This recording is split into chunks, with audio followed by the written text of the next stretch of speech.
Kasamahan man sa Kamara, nanindigan ng House Ethics Committee na magiging patas sila sa reklamo laban kay Congressman Bong Suntay, kaugnayan ng kanyang sexist remarks laban kay Ann Curtis. Narito ang agenda report ni Isaiah Mirafuentes ng Abante.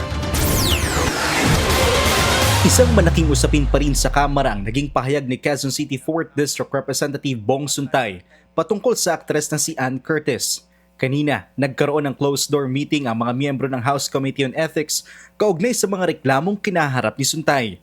Kabilang na ang inihain ng mga kapwa niya mambabatas at ilang pribadong individual. Dumalo mismo sa meeting si Suntay.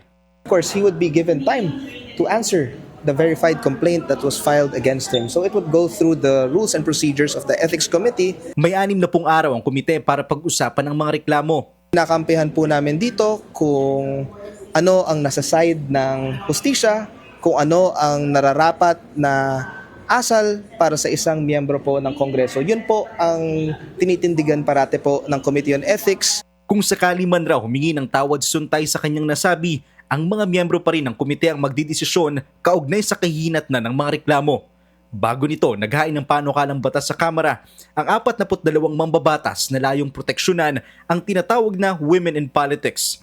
Ito ay para maiwasan ang pamamaliit, pang-aalipusta at iba pang mga karahasan laban sa mga kababaihan.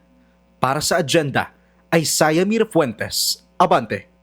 Mag-follow sa aming mga social media accounts at mag-subscribe sa aming YouTube channel para sa pinakahuli at eksklusibong mga balita.